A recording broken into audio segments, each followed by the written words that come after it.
The Volga was more than just a car.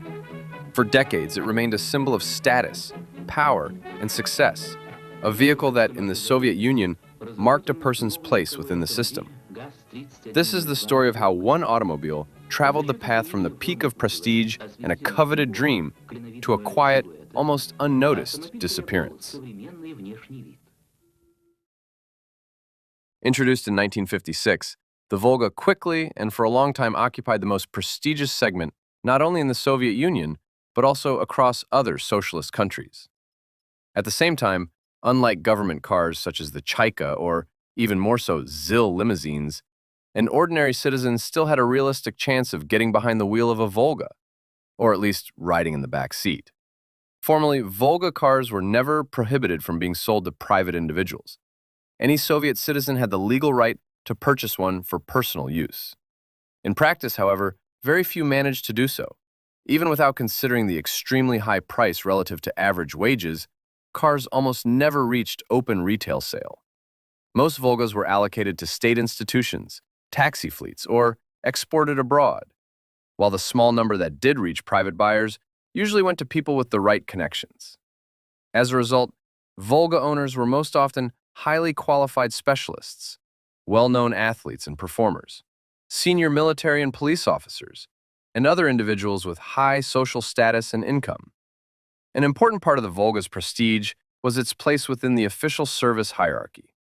In theory, by working hard, improving qualifications, and moving up the career ladder, a person could eventually be assigned a service Volga. Chaikas and ZILs were never part of that equation, but even the theoretical possibility added to the Volga's status, despite the fact that in reality, it remained difficult to achieve. In addition, even those who could not realistically expect either private ownership or a service car still had legal access to the Volga through taxis. The Volga became the primary taxi vehicle in the Soviet Union, and, unlike the ZIM, which operated as a taxi under special rules and restrictions, it was used as a regular street taxi, available to everyone. With the introduction of the new Volga under the GAZ-24 index in 1968, the model's status became even more firmly established. By that time, the state had clearly defined the future Lada as the mass-market prestige car for the general population, while the Volga was increasingly assigned the role of a nomenclatura vehicle. It was distributed in even larger numbers among government institutions, ministries, security services, and state security agencies. Volgas were indeed used by the security services, but over time this gave rise to a persistent set of myths. One of the most common is the idea of the Volga as a vehicle of repression, a car whose appearance in a courtyard supposedly signaled trouble. In reality, by the time the Volga appeared, the era of mass repression and the Gulag had already passed. State security agencies were not concerned with the everyday lives of ordinary citizens and did not respond to domestic disputes, rumors, or minor expressions of dissent. Their work was focused on what the state considered genuine threats: intelligence, counterintelligence, and control over strategically important sectors. As a result, in the overwhelming majority of cases, the appearance of a black Volga in a residential courtyard meant absolutely nothing. When actual legal issues did arise, they were handled by entirely different institutions. Everyday offenses fell under the responsibility of the regular police, and in some cases, medical institutions, including psychiatric services. State security agencies were generally not involved in such matters. If there is a true automotive symbol of the repressive era, it is rather the GAZ M1, a car that genuinely carries a dark historical legacy, one that was later mistakenly transferred onto the Volga. Both the GAZ-21 and GAZ-24 were indeed supplied to the KGB in noticeable numbers. Volgas equipped with V8 engines, borrowed from the Chaika and paired with automatic transmissions, became especially prominent in urban legends. In practice, however, such cars were intended mainly for special-purpose garages and for escorting government motorcades. They almost never appeared in regular KGB departments. Most of the time, those units used standard Volgas, often not even painted black, as the core work of the KGB was far removed from cinematic car chases and consisted largely of routine administrative and operational tasks. In 1980, A new Volga was introduced under the GAZ-3102 index. The GAZ-3102 was not just another Volga. It was a special version intended for the late Soviet nomenclatura. The car was never planned as a mass-market model and was not originally intended for ordinary buyers. It was perceived as a service vehicle for mid-level officials, positioned below the Chaika but clearly above the GAZ-24. It was a car without an image of luxury, yet with clearly defined status. Formerly, the GAZ-3102 was listed as available for sale. In practice, however, it was inaccessible not only to ordinary citizens, but even to most people with status. The bulk of production was allocated through government institutions, and private ownership remained the exception. At the same time, the GAZ-24 remained in production, and by the early 1980s already appeared outdated. Not so much technically, by Soviet standards this was still acceptable, but visually. The exterior of the Volga had changed very little since the model first entered production, while automotive design trends had clearly moved on. Chrome was gradually falling out of fashion, giving way to black, unpainted plastic. It was in this context that the 24 received a facelift in 1985. However, in the case of the GAZ-2410, the designation given to the updated version, the facelift did not represent an increase in status, but rather a reduction. This was immediately noticeable. In addition to the plastic grille, the body color palette was revised. Darker, more saturated colors, burgundy, dark blue, and dark green, were removed and replaced by restrained beige and gray tones. The GAZ-2410 marked the point at which the Volga began to move in the wrong direction. At the time, however, this was not yet fully recognized. The model was treated as a temporary solution, while expectations were focused on a future, entirely new Volga.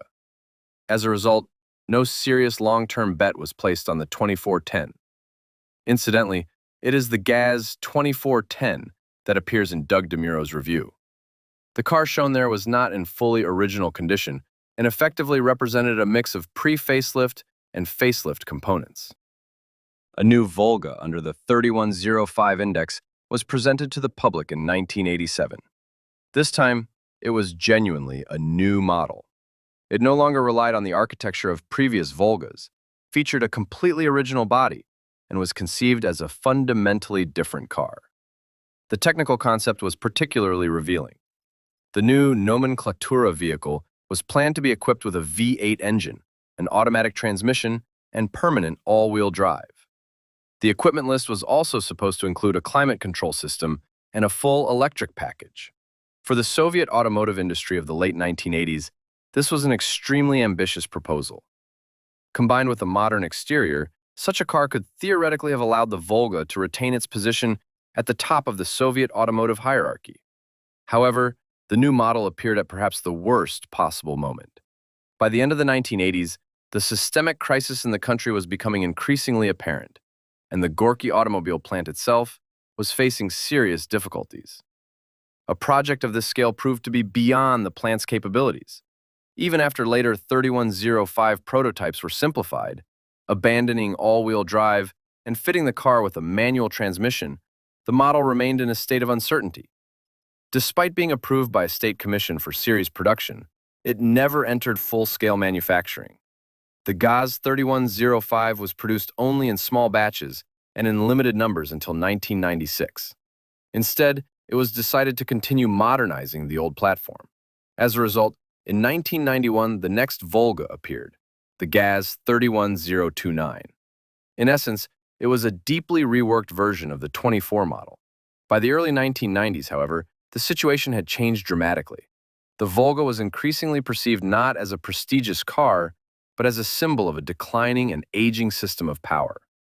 In the new economic reality, officials and business figures were switching to foreign cars, primarily German ones, and showed little interest in the new Volga. Build quality and the overall perception of the model declined noticeably. The cars continued to be painted in restrained, pale colors, without metallic finishes, and the level of fit and finish increasingly raised questions. Perhaps the most telling episode, however, was the public reaction to the joint between the roof and the rear pillar. Previously, this seam had been carefully filled and made visually invisible at the factory. Now, In an effort to reduce costs, this operation was abandoned. As a result, the rough, exposed seam became clearly visible. For many buyers, this small detail became a clear symbol of declining quality and production discipline. It was an episode that the Gorky automobile plant would be reminded of for a long time, as evidence of how much the underlying philosophy of production had changed.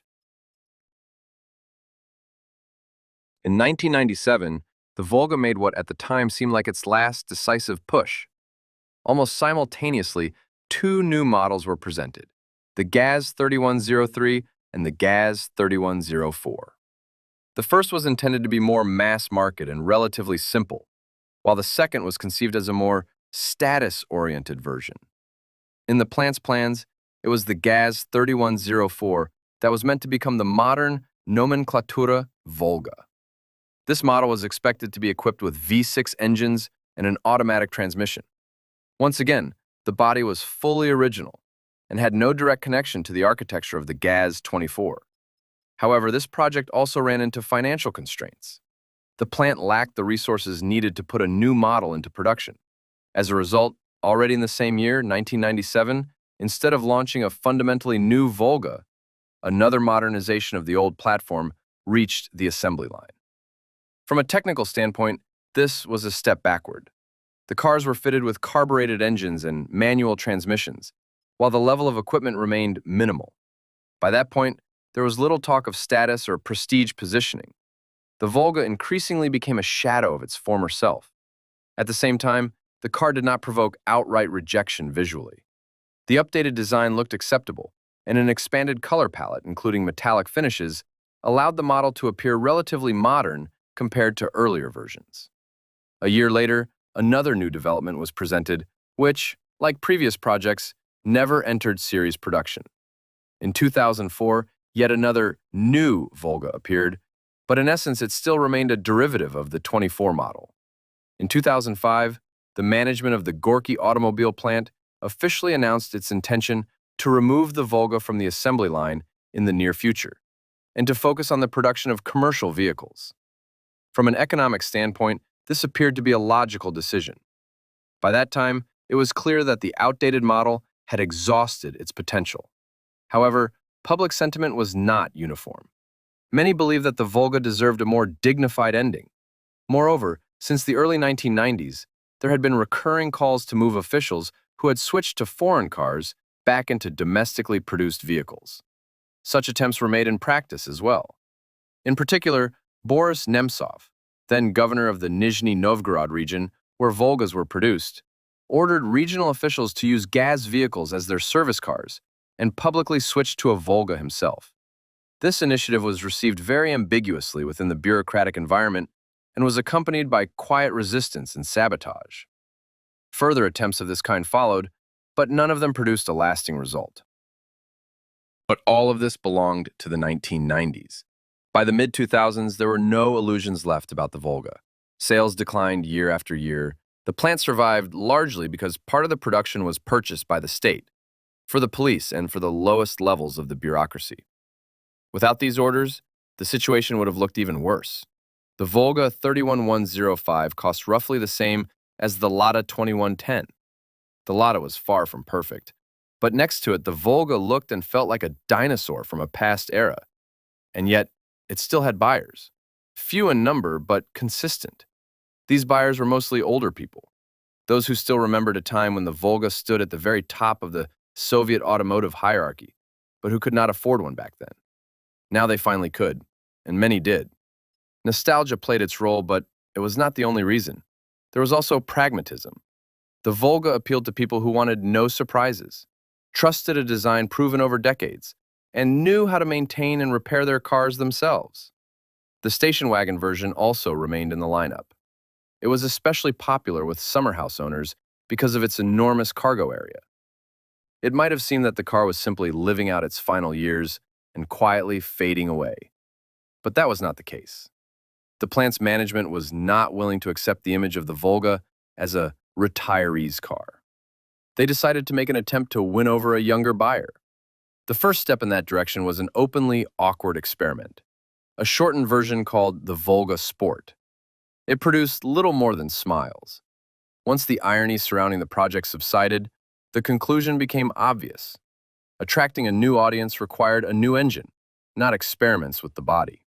And although the engine installed in the 31105 was noticeably more modern and more powerful than the one used in the 24, the car could still hardly be called fast or dynamic. On top of that, the Volga had carried a reputation for high fuel consumption since Soviet times, something that did not appeal to a modern buyer either. As a result, the Volga began to receive an engine borrowed from the Chrysler Sebring, a 2.4-liter unit producing 143 horsepower. The transmission remained manual, and the drivetrain stayed rear-wheel drive. With the new engine, the Volga did become quieter and noticeably quicker, but its price also increased significantly compared to standard versions. Buyers reasoned simply, why buy a Volga with a foreign engine if, by paying a little more, one could buy a fully foreign car instead? As a result, sales remained extremely low. The engine was new, but the car built around it was hopelessly outdated. The Volga was scheduled to leave the assembly line in 2009. Instead, production ended a year earlier, as demand collapsed both among private buyers and the state. There were no official farewell ceremonies or celebrations. In this quiet, almost routine manner, the story of a car that had once been a symbol and a dream for an entire generation came to an end. The final Volga left the production line without even formal honors. But this still isn't the end of the story. Do you remember the Volga 3102 introduced in 1980? The one that was produced in small batches for various government agencies and institutions? Well, while the main Volga lineup kept changing, being updated and replaced on the assembly line, the 3102 quietly continued in production, in the same limited numbers and for the same purposes. And here's the most interesting part. Even when the last Volga was officially discontinued in 2008, the 3102 is still being built. More than that, after the main Volga left the assembly line, several additional batches of the 3102 were produced. Formally speaking, it was this model that became the very last Volga. In many ways, it turned out to be irreplaceable. It fit perfectly into the role of a service car for mid-level and lower-level officials, status-conscious enough, yet relatively simple and inexpensive to produce. And even that still isn't the final point in the Volga story. Because in the same year, 2008, the Gorky automobile plant made one more attempt and released a new Volga, a very different one. And that car will be the subject of the next episode, because its story truly deserves to be told on its own. This is where the story of the classic Volga comes to an end. A car that traveled the path from the very peak of prestige to a quiet departure, stripped of its former weight and significance.